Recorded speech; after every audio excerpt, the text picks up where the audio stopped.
News 18 India।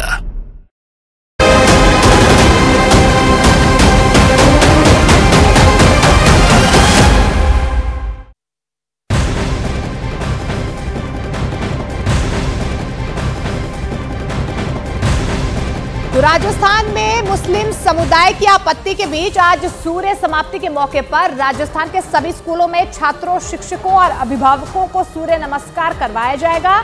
सभी स्कूलों में एक साथ सुबह 10:30 बजे से 11 बजे तक सूर्य नमस्कार होगा। इस बीच मुस्लिम संगठनों ने सभी मुस्लिम अभिभावकों से अपने बच्चों को आज स्कूल नहीं भेजने की अपील की है। लगातार आपत्ति दर्ज उनकी तरफ से करवाई जा रही है क्योंकि आज से सूर्य नमस्कार हर स्कूल में होगा। ये यहाँ के शिक्षा मंत्री की तरफ से आदेश दिए गए हैं, लेकिन मुस्लिम संगठन यहाँ पर सूर्य नमस्कार को लेकर सवाल खड़े कर रहे हैं। तो सूर्य नमस्कार पर घमासान यहां पर मचा हुआ है। मुस्लिम संगठनों ने सूर्य नमस्कार का बहिष्कार किया है। राजस्थान के स्कूलों में आज सुबह 10:30 बजे से 11 बजे तक सूर्य नमस्कार होगा, लेकिन इस बीच जो मुस्लिम संगठन है उनकी तरफ से साफ तौर पर कहा जा रहा है कि वो आज अपने बच्चों को स्कूल नहीं भेजेंगे। लगातार मुस्लिम अभिभावकों से ये अपील की जा रही है कि वो आज अपने बच्चों को स्कूल नहीं भेजें। मुस्लिम संगठन सूर्य नमस्कार को धर्म से जोड़कर देख रहे हैं। उनका ये आरोप है कि कोई भी धर्म की या कोई भी ऐसी चीज जो है वो दूसरे धर्म पर थोपी नहीं जा सकती और ऐसे में अब इस पूरे मामले को लेकर मुस्लिम संगठन समुदाय जो है आपत्ति दर्ज करवा रहे हैं। सूर्य को नमस्कार करना है, इसी पर कहर बरपा हुआ है। राजस्थान में सियासत हो रही है जमकर और इन सब के बीच में राजस्थान के शिक्षा मंत्री मदन दिलावर ने सूर्य नमस्कार पर मुस्लिम समाज की आपत्तियों को खारिज कर दिया। उन्होंने कहा कि सूर्य नमस्कार का विरोध करने वालों को काल कोठरियों में छुप जाना चाहिए। सूर्य भगवान का प्रकाश लेना बंद कर दे, एक काल कोठरी में घुस जाए ताकि सूर्य की किरणें पर न पड़े। जिसका अन्न खाते हो, जिससे लाभ प्राप्त करते हो, जिससे जीवित रहते हो, उसमें आपको आपत्ति है। मैंने तो किसी को नहीं कहा तुमको सूर्य नमस्कार करना, मैंने तो निवेदन किया है, प्रार्थना की है, लेकिन विद्यालयों में मैंने कहा है, शिक्षण संस्थाओं में कहा है कि सरकार के आदेश मानना पड़ेगा। सरकार का आदेश है कि सब विद्यार्थियों को सूर्य नमस्कार करना पड़ेगा। इधर स्कूलों में सूर्य नमस्कार कराने के खिलाफ मुस्लिम संगठनों की याचिका को हाई कोर्ट ने खारिज भी कर दिया। हाई कोर्ट से झटका लगा है। कोर्ट ने कहा है कि मुस्लिम फोरम एक रजिस्टर्ड संस्थान नहीं है। हाई कोर्ट में केवल रजिस्टर्ड संस्थान ही याचिका दायर कर सकता है या कोई व्यक्तिगत रूप से याचिका दायर की जाए। हम तो भगवान सूर्य भगवान की आराधना ही तो कर रहे हैं। तो माननीय न्यायालयों में बैठे हैं जो भी जानते हैं कि सूर्य भगवान भेदभाव तो करता नहीं किसी के साथ। ऐसा तो कहता नहीं कि भाई तुम तो इस जाति को, तुम इस धर्म को, तुम इस धर्म को, तुमको प्रकाश नहीं दूंगा। वो तो सबको प्रकाश दे रहे हैं।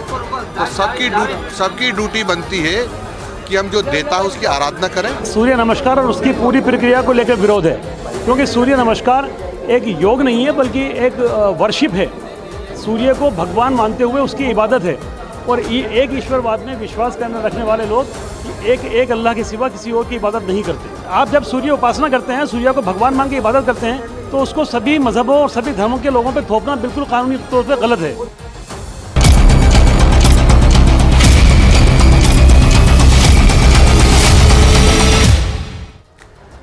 जी हाँ, संदेश खाली सुलग रहा है और उस पर सियासत भारी हो रही है। इन सबके बीच में बड़ी खबर आपको पश्चिम बंगाल के संदेश खाली में यौन उत्पीड़न का शिकार महिलाओं ने गंभीर आरोप लगा दिए हैं। पीड़ित महिलाओं का यह दावा है कि उन्हें धमकी दी जा रही है, उन पर एफआईआर वापस लेने का दबाव बनाया जा रहा है। पीड़ित का आरोप है कि उनके घर में तोड़फोड़ भी की गई। महिलाओं ने पुलिस पर आरोपियों को बचाने का आरोप भी लगा दिया है। तो संदेश खाली में किस तरीके से संग्राम मचा ये आप देख ही रहे हैं। ममता बनर्जी सरकार के खिलाफ बीजेपी हर रोज मोर्चा खोल रही है, वहां पर प्रदर्शन किए जा रहे हैं और इन सब के बीच में अभी आरोप लग रहे हैं, वो महिलाएं आरोप लगा रही हैं जो यौन उत्पीड़न की शिकार हुई कि उन पर दबाव बनाया जा रहा है कि वो अपनी एफआईआर वापस ले लें, उन पर धमकी दी जा रही है। हमारा जबरदस्ती जमीन ले लिया गया है। जो किसान यहाँ पे धान की खेती करते थे, धान उस टाइम काटा भी नहीं है, धान फल रहा था, उसी धान के ऊपर से खारा पानी चढ़ा दिया गया है और उनका किसानों को बोला गया कि लीज देंगे, जो सालाना लीज होता है वो भी नहीं दिया गया। 3 साल हो गए, एक भी पैसा नहीं मिला किसानों को। जबरदस्ती काम कराता था लड़कों को, रात को 12 बजे लड़कों लड़की दोनों को गांव से उठा के ले जाता था और काम करा के कोई पैसा नहीं देते थे। चाहे घर के आदमी बीमार हो उनको भी उठा ले जाके काम कराता था, पैसा नहीं मिलते थे। महिलाओं को जब सुनने को आया है, महिला को जैसे हमारा साथ तो ये हुआ नहीं है, आसपास वाले बताते थे कि उनके साथ भी जबरदस्ती उनको उठा के लेके गया, रात भर रखा, सुबह छोड़ दिया जाता था। इस बीच संदेश खाली में महिलाओं के यौन उत्पीड़न के मामले में आरोपी शिबू हाजरा ने सभी आरोपों को झूठा बताया है। न्यूज 18 इंडिया से एक्सक्लूसिव बातचीत में शिबू हाजरा ने यह दावा किया है कि उसके ऊपर लगे सभी आरोप झूठे हैं। महिलाओं के साथ अत्याचार के आरोप पूरी तरह से गलत हैं और उसे साजिश के तहत फंसाया जा रहा है। इस दौरान शिबू हाजरा ने सीपीएम और बीजेपी पर उसके खिलाफ षड्यंत्र रचने का भी आरोप लगाया। दरअसल आपको बता दें, शिबू हाजरा टीएमसी नेता शाहजहां शेख का करीबी बताया जा रहा है और ऐसे में शाहजहां शेख की गिरफ्तारी की मांग लगातार बीजेपी की तरफ से भी की जा रही है, आरोप भी लगाए जा रहे हैं।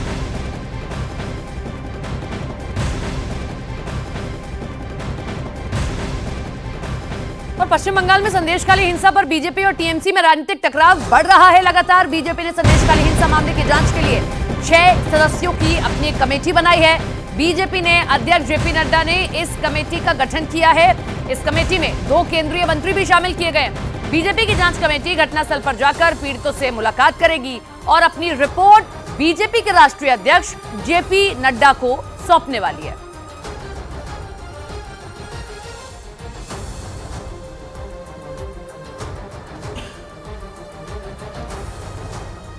तो इस पूरे मामले को लेकर बीजेपी की 6 सदस्यीय कमेटी का संयोजक आपको बता दें केंद्रीय मंत्री अन्नपूर्णा देवी को बनाया गया है। इसके साथ दूसरी केंद्रीय मंत्री प्रतिमा भौमिक को सह संयोजक भी बनाया गया है, जबकि बीजेपी सांसद संगीता दुग्गल कविता पाटीदार कमेटी की सदस्य होंगी। इसके अलावा सांसद संगीता यादव और राज्यसभा सांसद ब्रिजलाल भी इस कमेटी में शामिल।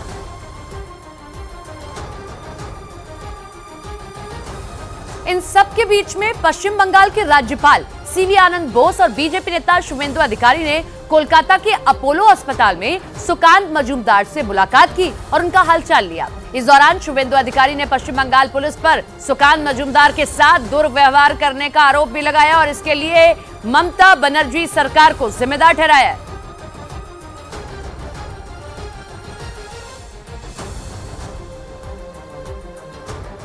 विनाशकाले विपरीत बुद्धि. Those who are supposed to take, expected to take action, should take action. Otherwise, the power of the people will assert itself in different ways. Sukanta जी को वहाँ जिस तरीके से बंगाल पुलिस उनके ऊपर फिजिकल मेंटल ह्यूमिलिएशन किया, इतना धक्का बुक्का किया, वहाँ इतना large number of police forces deployment करके वहाँ तो 144 नहीं था। टाटी में उनका जो रेस्ट प्लेस था जहाँ से वो निकलने वाला था वहाँ तो कोई 144 नहीं था। ये इलीगल डिटेंशन था और जान से मारने के लिए ममता जी ने एडिशनल एसपी का लीडरशिप में पुलिस फोर्स भेजा था। और इससे पहले पश्चिम बंगाल के बशीरहाट में बुधवार को बीजेपी कार्यकर्ताओं और पुलिस के बीच झड़प हो गई। इस दौरान प्रदेश बीजेपी अध्यक्ष सुकांत मजूमदार घायल हो गए। पहले उन्हें बशीरहाट के एक अस्पताल में एडमिट करवाया गया, लेकिन शाम को हालत खराब होने के बाद डॉक्टर्स ने उन्हें कोलकाता के अपोलो हॉस्पिटल में रेफर कर दिया। तो 2 तस्वीरें आप देख पा रहे हैं। इस पूरे मामले को लेकर बीजेपी टीएमसी पर लगातार आरोप लगा रही है। कल देखिए किस तरीके से पुलिस की तरफ से लाठीचार्ज किया गया, जिसमें सुकांत मजूमदार बेहोश हो गए, घायल हो गए, जिन्हें पहले एक अस्पताल में भर्ती करवाया गया, लेकिन उसके बाद डॉक्टर्स की तरफ से उन्हें अपोलो अस्पताल में रेफर कर दिया गया। और संदेशखाली के मुद्दे पर बीजेपी और टीएमसी के बीच आरोप प्रत्यारोप भी जारी हैं। क्या क्या किसका रिएक्शन है, जरा सुनिए। जब ईडी अफसर गए थे तो अराजक तत्व जो थे टीएमसी से जिनके तार जुड़े थे उन्होंने हमला किया था। अब एनसीडब्ल्यू की टीम वहां जाती है और उनको भी अपना कार्य नहीं करने दिया जा रहा, बल्कि शर्मसार करने वाला है। जिन महिलाओं का शोषण किया गया, जिनके साथ बलात्कार हुआ, उनके परिजनों के खिलाफ एफआईआर दर्ज कर दी गई। जंगल राज कैसा होता है, डबल इंजन जैसा होता है, ये हम लोग कह रहे हैं। जंगल राज कैसा होता है, बीजेपी कहते हैं बंगाल जैसा, और हम लोग कह रहे हैं कि डबल इंजन जहां जहां सरकार है भारतीय जनता पार्टी के, उस तरीके का ही जंगल राज होता है।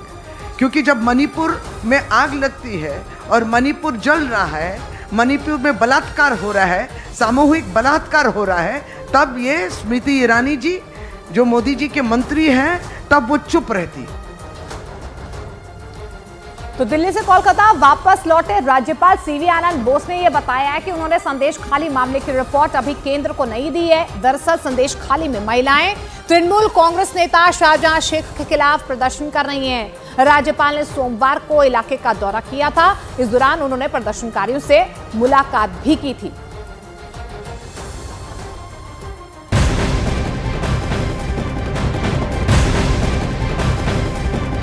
यूएई दौरा पूरा करने के बाद पीएम मोदी कतर पहुंच गए और उन्होंने कतर के प्रधानमंत्री और वित्त मंत्री से मुलाकात की। प्रधानमंत्री मोदी का कतर एयरपोर्ट पर भव्य स्वागत किया गया। कतर के प्रधानमंत्री शेख मोहम्मद बिन अब्दुल रहमान के साथ द्विपक्षीय बातचीत की गई। पीएम मोदी के दोहा पहुंचने के बाद भारतीय प्रवासियों ने भी पीएम मोदी का स्वागत किया है। पीएम ने एक्स पर पोस्ट कर लिखा, प्रधानमंत्री शेख मोहम्मद बिन अब्दुल रहमान के साथ शानदार मुलाकात हुई। उन्होंने ये भी लिखा कि भारत कतर मित्रता को बढ़ावा देने पर चर्चा हुई है। यूएई का दौरा रहा, आपने देखा किस तरीके से उनका इस्तकबाल किया गया, उनका स्वागत किया गया। उसके बाद उन्होंने जो पहला हिंदू मंदिर था यूएई का, उसका स्वागत किया। उसके बाद वो यूएई के एक पास के मुल्क में कतर में पहुंचते हैं, गल्फ का एक खाड़ी का एक महत्वपूर्ण देश, वहां पर पहुंचते हैं और पीएम का वहां पर भी भव्य स्वागत किया जाता है। 3 तस्वीरें हम आपको दिखा रहे हैं। दूसरा, भारतीय प्रवासियों से मिले।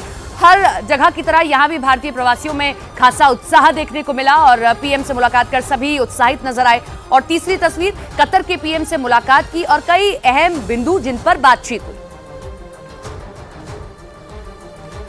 तो दोहा पहुंचने से पहले अबू धाबी में भव्य और दिव्य हिंदू मंदिर का उद्घाटन प्रधानमंत्री नरेंद्र मोदी ने किया। प्रधानमंत्री नरेंद्र मोदी ने मंदिर में पूजा अर्चना की। इस मौके पर प्रधानमंत्री नरेंद्र मोदी ने यूएई सरकार को धन्यवाद भी दिया और उन्होंने कहा कि अबू धाबी में करोड़ों भारतवासी का सपना साकार हुआ है। प्रधानमंत्री नरेंद्र मोदी ने यह भी कहा कि यह सिर्फ पूजा स्थल नहीं बल्कि मानवता की साझी विरासत है। तो तस्वीरें आप देख पा रहे हैं, ये उस वक्त की तस्वीरें हैं जब प्रधानमंत्री नरेंद्र मोदी ने यहां पर पहले हिंदू मंदिर का उद्घाटन किया और इस बीच उन्होंने ये भी कहा कि ये सिर्फ एक पूजा स्थल नहीं है बल्कि मानवता की साझी विरासत भी है। प्रधानमंत्री नरेंद्र मोदी यहां पर पहुंचे, उन्होंने पूजा अर्चना यहां पर की है, मंत्रोच्चार यहां पर किया। इस बीच 4 तस्वीरें आपको हम दिखा रहे हैं हिंदू मंदिर में। यूएई के पहले हिंदू मंदिर में प्रधानमंत्री नरेंद्र मोदी पहुंचे हैं। दूसरी तस्वीर में आप देख पा रहे हैं प्रधानमंत्री नरेंद्र मोदी ने मंदिर का उद्घाटन किया है और जो पूजा प्रक्रिया रही हिंदू मंदिर में उसका वो हिस्सा भी बने और भव्य आरती भी प्रधानमंत्री नरेंद्र मोदी करते नजर आए। तो अबू धाबी में पीएम मोदी ने मंदिर के उद्घाटन के बाद कहा कि मैं भारती का पुजारी हूं और हम पूरी दुनिया के एक परिवार को रूप में देखते हैं। मंदिरों में हम एक स्वर में ये घोष करते हैं कि प्राणियों में सद्भावना हो, विश्व का कल्याण हो। मंदिरों में वेद की जिन ऋचाओं का पाठ होता है वो हमें सिखाती हैं वसुधैव कुटुंबकम, अर्थात पूरी पृथ्वी ही हमारा परिवार है। मेरे मित्र ब्रह्मविहारी स्वामी कह रहे थे कि मोदी जी तो सबसे बड़े पुजारी है। मैं जानता नहीं हूं मैं मंदिरों की पुजारी की योग्यता रखता हूं या नहीं रखता हूं, लेकिन मैं इस बात का गर्व अनुभव करता हूं कि मैं मां भारती का पुजारी हूं।